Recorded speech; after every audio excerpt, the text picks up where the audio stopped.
Angelica. We're here at the Hydro Drags in Tavares, Florida, and I'm racing a stock FCR and a super stock FCR.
Alright, so we got Angelica here on her 500 plus horsepower supercharged jet ski. This thing is gnarly. Alright, you ready to do this? Yeah. So you're gonna make a couple, I guess a couple hole shots and then do a couple rolling hits. Yeah. Hell yeah. Alright, have fun out there.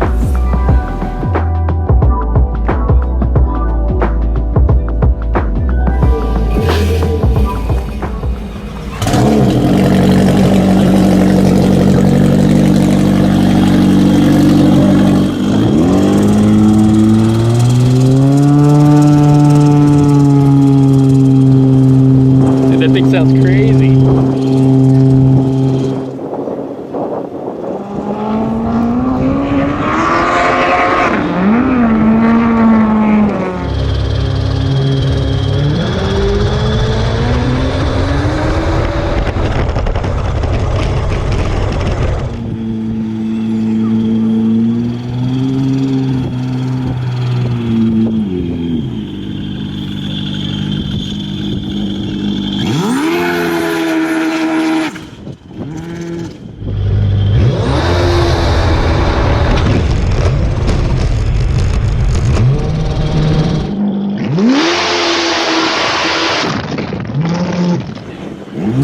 That thing sounds insane, dude.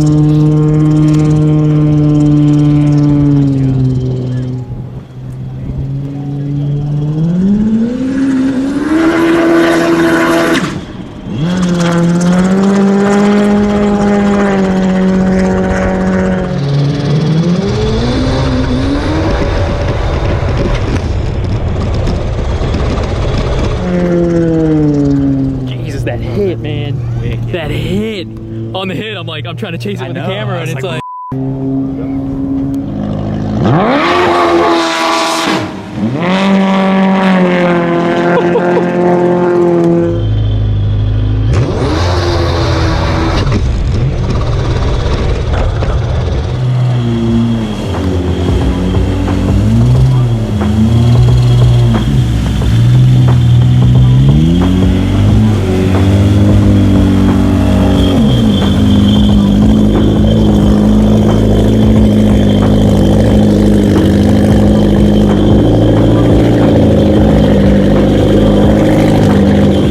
my man Brian here has built some ridiculously fast. It's pretty wild how this supercharged ski versus the turbo one that they have, when she hits it, it's just instant power. That torque just comes on right away. Whereas like the other dude was rolling into the the big turbo ski, and he was booking it up top, and this thing just has instant power, and just like the A to B is there. Just gotta say, you're awesome. You get a fist bump. Thank you. That is 1000% TRC approved. Thank you so much. You are one badass chick. Thank you so much. It means a lot. Because I'll tell you, I don't know if I would ride that thing. Not a lot of people would. I'll never get on one. Not a lot of people would. Because the difference is between a ski like that is it gets to point A to point B, like I said, in like 2 seconds by the first buoys at top speed. People get to top speed at the last buoy. If I get past, it's because they're going 120. So I see when you were like doing the whole shot there, you got into like a launch position. Yeah. That's to like help you not fly off or That's something, to or help like to hold the front down because the front leaves so hard. Like I don't even understand. Thank that doesn't you. even make sense to me. Like Thank in my you. brain. That's what I'm trying to say. Like the G-force of that ski, it's like because the front will go up if you and I'm light, so I stand 1 foot front. You're 1 light foot and you're back. what, probably like 5'2"? Yeah, 5'2.5". So mad props. Thank you so much. We raced since I was 13. I'm 19. That's So You've been doing it all your life. all my life. So thank you guys so much. Thank you so much for TRC. showing.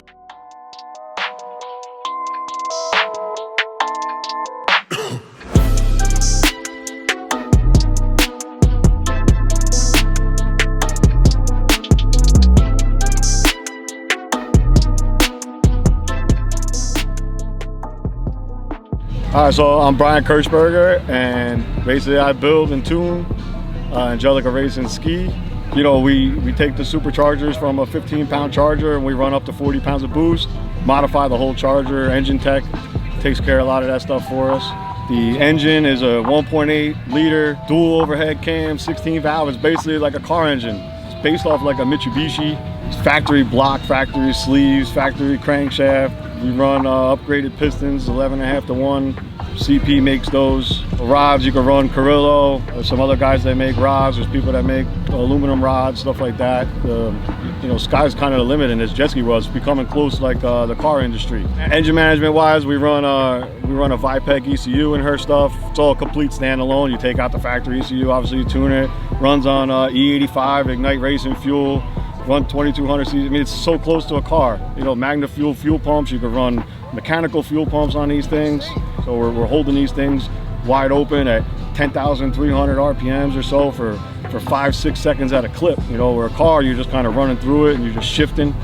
And so it's a different game. We're trying to make max power the highest RPM we can because that's where we get our speed from. The rest of it is just basically, you know, it's everybody has their own kind of way of their secrets and stuff like that. You know, basically when you're talking with the jet ski drag racing, you have 4 classes, even the top end stuff. You have 4 classes. You got a pro stock class, you got a spec class, a super stock class, and an unlimited class. Angelica she races in the pro stock class and the super stock class. And basically the breakdown of it is in a pro stock, so you got to run factory injectors, you got to run an in-tank fuel pump, whatever you could get inside the tank, can't be a mechanical pump. And you got to run a factory wheel in the blower in the supercharger.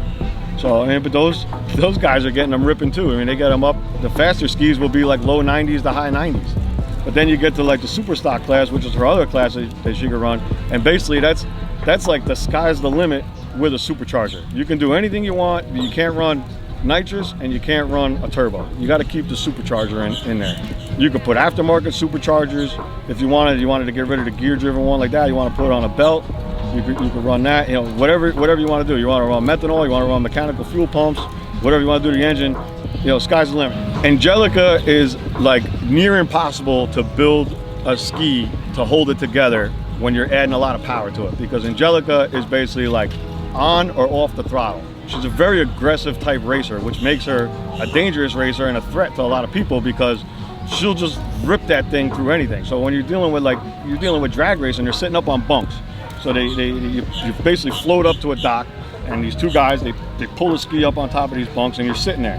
There's no way to hold the ski because there's no neutral on a ski. You start it up, it's sort of 1-to-1 drivetrain, so the thing's gonna wanna start moving.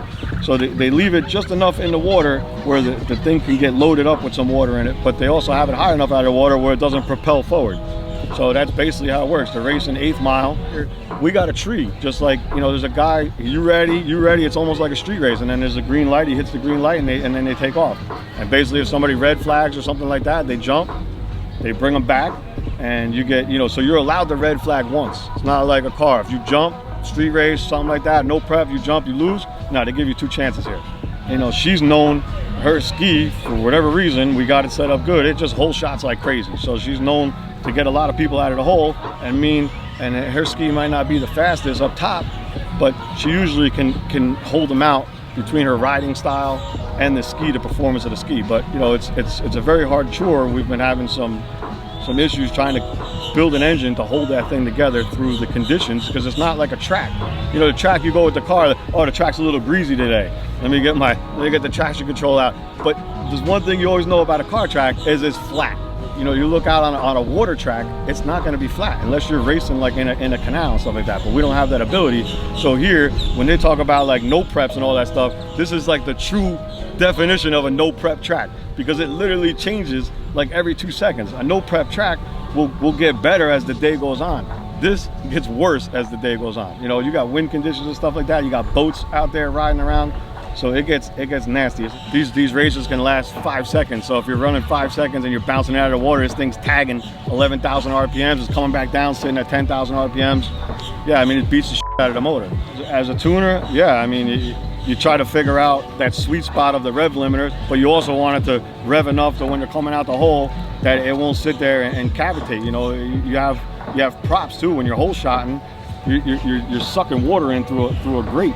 So if the ski's not moving, it's sitting there, you're relying on trying to pull that water in, and you're trying to just instantly get up on plane and accelerate. So if you don't have the right setup and you're not loading up that prop enough, you're gonna what they call is cavitation, and it's basically like spinning the tire on the car. You know, if you just blow the tires off at the line, same exact thing on a jet ski. You know, you blow the prop off, basically is what we call it. So you're trying to find that line of hookup and rev limiter, and how much time you're going to throw at it at that point, how much fuel you want to throw at that point, all that stuff. So yeah, but as far as condition goes, if it's calm, anything like that, the boat's pretty much like, I'm not going to move the tune around too much. There's no limitations on the tire size. Like in a car, you might have a small tire class or a big tire class. These guys, they're allowed to run basically a big tire all the time. So you want to be able to try to give that thing as much horsepower as you can without trying to limit it down. And if you're trying to limit it with traction control, you're basically just band-aiding something that you need to give it. You need to figure out how to get that power down to the water.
along with spec, and I went undefeated for 3 years in spec class. I'm the only girl out here racing in the hydro drags and also beating grown men until they cry.